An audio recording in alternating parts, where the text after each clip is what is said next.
Welcome to Rev Talk with Reverend Kim and Reverend Beverly.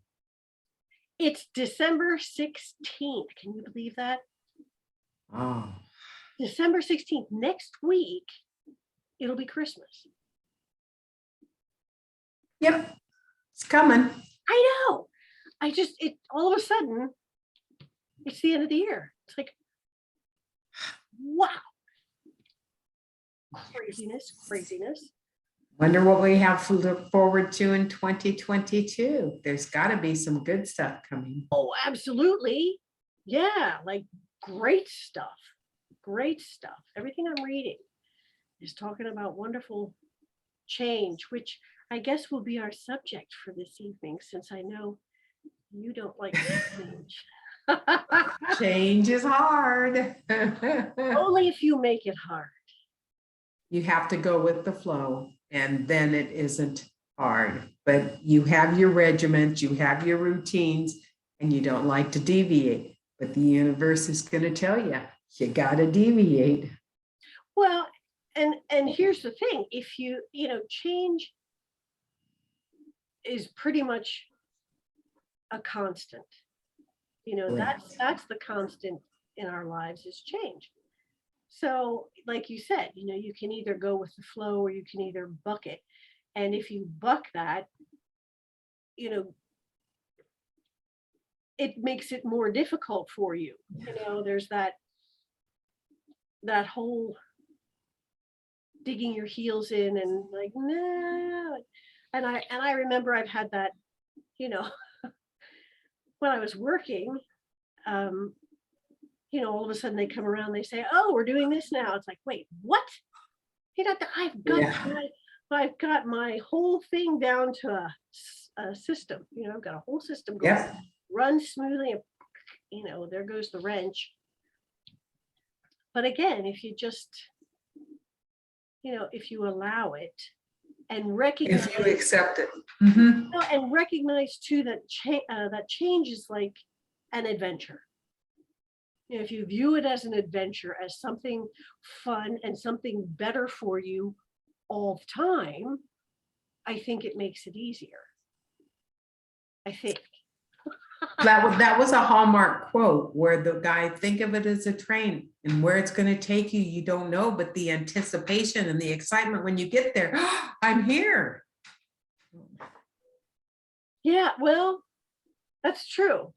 Like an adventure, like being on a train. I've never been on a train, which that'd be kind of fun, I think. Well, I love trains. Not on a train to go. I mean, I went to Strasbourg, the Strasbourg Railroad, but that doesn't take you very far. It's not like you're going from one city to the next. You're taking a little tour. You're taking a tour on a train. Oh, through there. Like on a coal train, and they a steam engine, and they take you. And that was like when I was a kid. So I have never been on a train since then. So that would be, again, nerve-wracking for me. We'll have to do that. We'll have to do a short trip. There's got to be a surprise. There's only 2 train stops in the state of Washington. Really? Leavenworth is one, and I believe the other one was Spokane. Right. And so we'll just have to do a short little jaunt someplace. Spokane to Leavenworth. Yeah. Little wine tasting. Yep. Sounds good. But through the beautiful mountains and the Wenatchee River. Yeah, it's beautiful. That'd be cool. That'd be very, very cool. So yeah,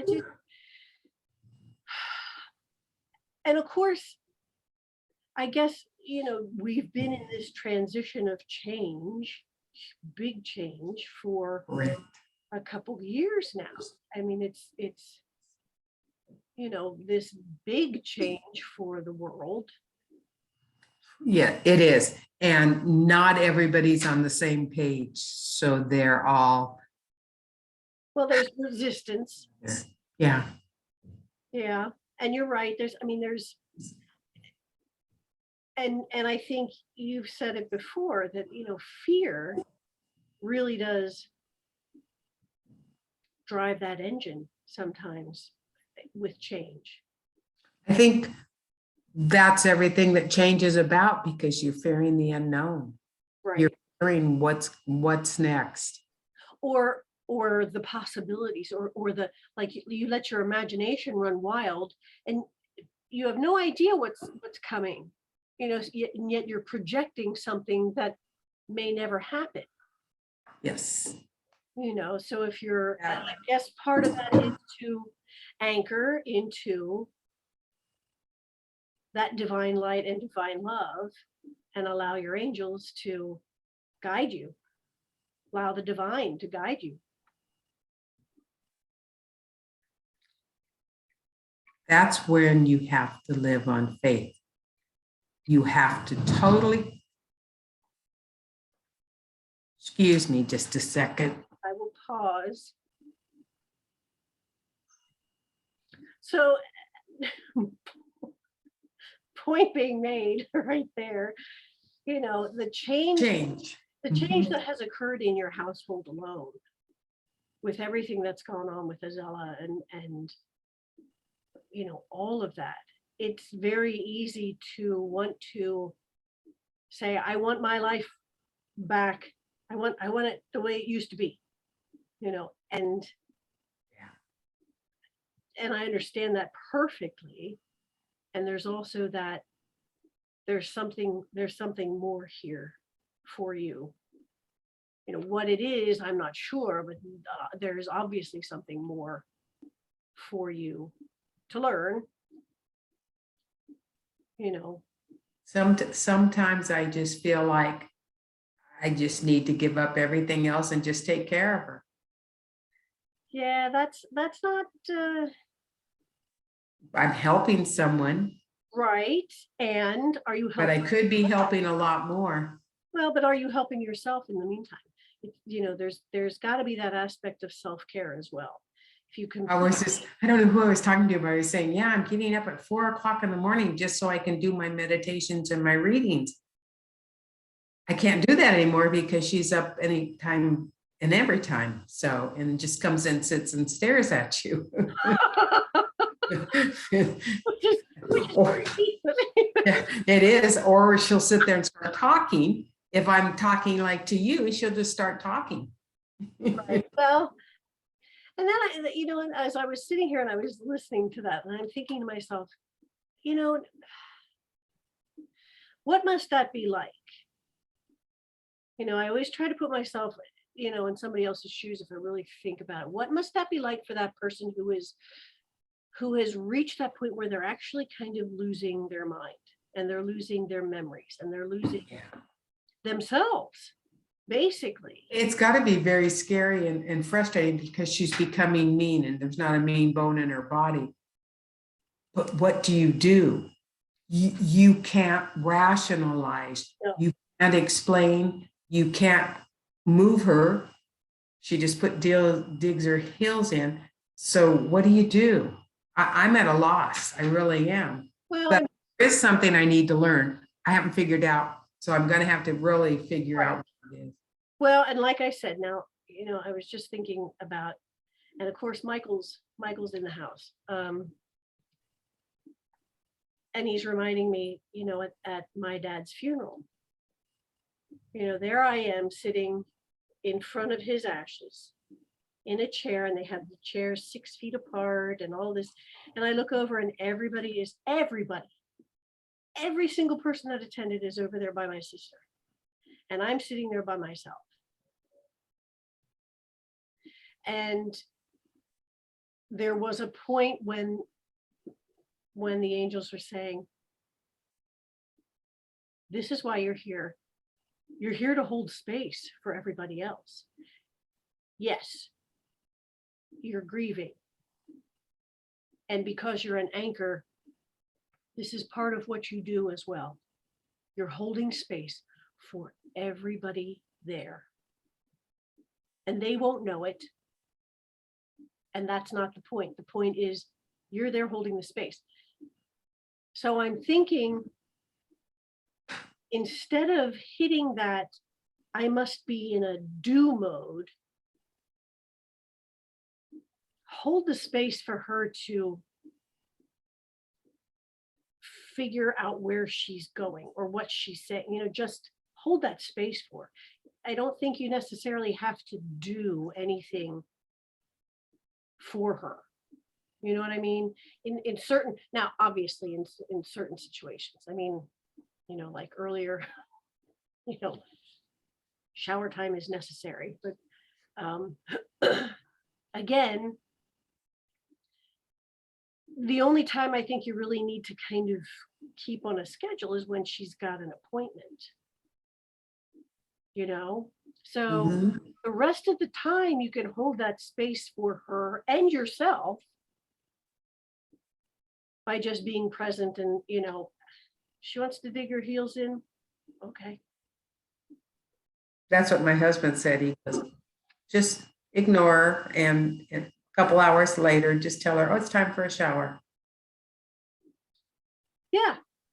And she'll figure it out. I mean, eventually and I understand how that's frustrating, where it's like, I have my timetable. This is what needs to happen.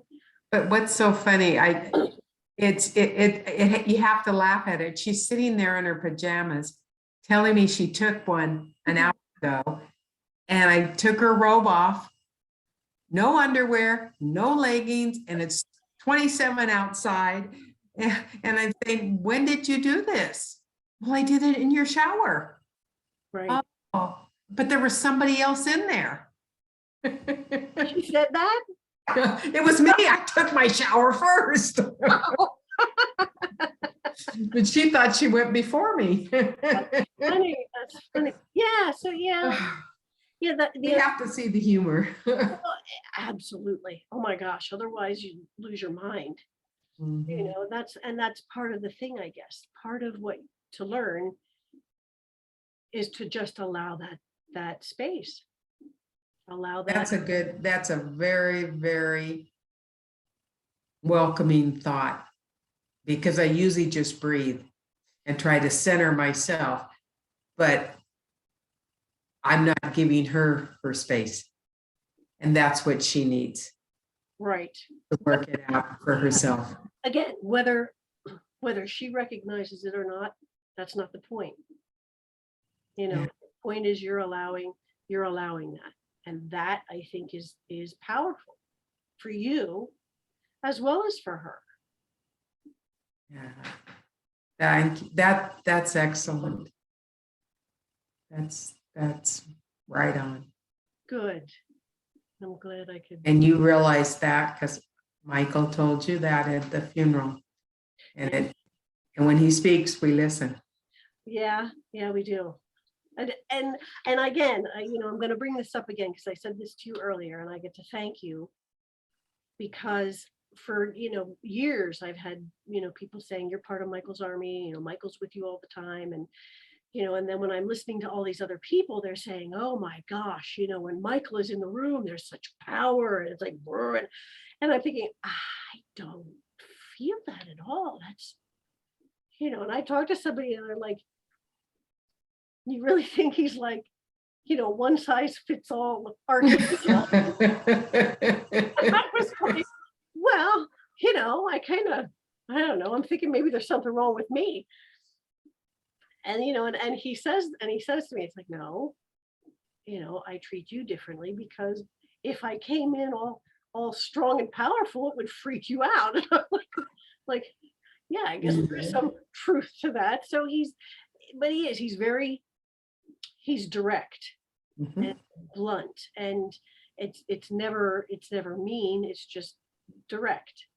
And you're the one that told me, that's Michael, talking to me. So I get to thank you for that because that never occurred to me. I just figured there's something wrong with me. I go there first. Yeah. So yeah, that's so true. The directness is hard for a lot of people to accept, and they consider it rude, where it is, there's so much going on. There's so much you have to learn. He doesn't want to mess with the what ifs or how come, and he wants to get to the point and get moving. Right. With a lot of work to do. And that's what he's got to just be bombarded with all the work that's going on now. Well, and it's, obviously he can handle that because Yes. That's what he is. That's what he does. He handles all that stuff. And it's just a matter of helping everybody that's connected to him to be able to continue on their path. So yes, you're absolutely right. He can be very direct and to the point because, we're down to business now. This is what we need to do. This is, and I'm telling you this, your choice. Listen to it, don't listen to it, take it or don't take it. But I've told you, that kind of thing. And I like that. I do. I like that he lasers that. And he's very patient with me. He doesn't want to scare you. No, not only that, but I don't listen very well. So it's like, okay. He'll keep repeating it in however many different ways he can find until I get there. Yeah. I like his directness, and I think it's Gabriel is the other one, communications and love, and Raphael, because they're direct, but they give you an option. Of course. We can do it this way and you're there, or you can do it this way and I'll see you there. I like that. That's true. That's true. And I found that with them. Those are the 4 major ones that I worked with. Well, and I've worked with Archangel Uriel too. Oh yes, that was the 4th. Yeah. Not as much recently. In the past I did, and he's huge. He's like huge. He's like cosmos huge for me. And he's also very he's fun. I mean, I always think about when I'm outside, I always think of him. Yes. And when I meditated with him and he took my hand and we danced through the universe, through the cosmos. We danced. Oh. And I was not expecting that. He was like, come dance with me, and it was like whoosh, away we went. I'm like, take your hand and go through stardust, and it was wonderful. But he was, huge. It was like huge. So I always loved working with Uriel. I just haven't in a long time. And here's the thing. He's waiting. He's always there, When you need him. Mm-hmm. They all are. They're all there, always and forever. They will never leave our side. They will never, there's never anything more important than us. We are their project. We are their purpose. Yes. And that's so reassuring for me, so reassuring. That's so true. Wherever we are, whatever we're doing, we're surrounded by angels. Yes. And if we listen, if we take that time to get still, even for a moment or two, you'll hear them, and I love that. For me, that's such a comfort, and especially in these times where there's just so much yamma going on all around us. It's very comforting to know that they're always with us. There are anchors in the new world. What does that make you? An anchor of some kind. A spiritual anchor that's on our way up. That's true. That's true. I wonder if I'm anchoring a big old spiritual cruise ship. We do that? Let's do that. Yeah, why not? We can do anything we want. Absolutely. We're that powerful, and that would create the change the world needs to see. We'll just take all the people and go on a nice cruise. Here we go. Alignment, and we're ready to go. I love it. That's awesome. Wouldn't that be fun? That would be fun. Let's make it happen. Yeah, we should. We don't even have to really go physically. No, we could go at Zoom and all meet. Yes. And then what was I telling you about that group, that one company that you can take virtual tours? Oh, yes, the virtual vacations. Yes, Going there. yeah, Yeah, yes. that's a fabulous idea. Like, wow, you've got people that go. I know, obviously, it's not the same as physically being there, and yet you can be there. We we've taken so much for granted because we've had so much freedom and so much could go any place in the world. And now that COVID's hit, we've had to rethink what's important. Doesn't mean you have to give everything up. Find another way. And that's what they did. They brought the vacations to the people that were shut in and couldn't leave. You can do that to the elderly in the home, take travel things to them. And it's to them, they're seeing things that were on their bucket list that they could never see. Oh, that's cool. So I that's just, that's giving back. That's giving back. And it's so important to do. And it helps us with this change that's so hard for so many. And I think if we stop making it so difficult, and I know that sounds trite and like, oh yeah, It's just, yeah, snap your fingers, it's done. for you to say, well, okay, we are that powerful that we can make it as simple as we want. We can make it as easy as we want, or we can make it as difficult as we want. All in the mind, it's all an illusion. We are love. Yes. One. And we see all this external stuff as competition or having to become something better, or you don't, because we're all one. We're all one. And if we all thought in those loving thoughts, there wouldn't be any turmoil. And I'm talking across the world and races and beliefs, because their beliefs, their belief, our belief with ours. And it's all the same though. Here's the thing. That's exactly right. We're all connected. So you might believe something other than I do, and it's still part of me. Right. That belief is still part of me. It's still part of you. What I believe is still part of you. That's the thing we got to wrap our minds around. Instead of this whole separate us against them, there is no us. There is no them. Exactly right. It's all one. The vibration is all the same. We are all connected, and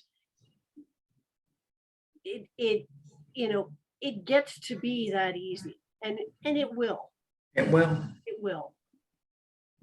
I was watching something, or I heard something. Every night I ask Archangel to cut my cords, to clear it out so I have room for new. And I heard somebody say, plant the seeds so that my angelic cords can remain growing.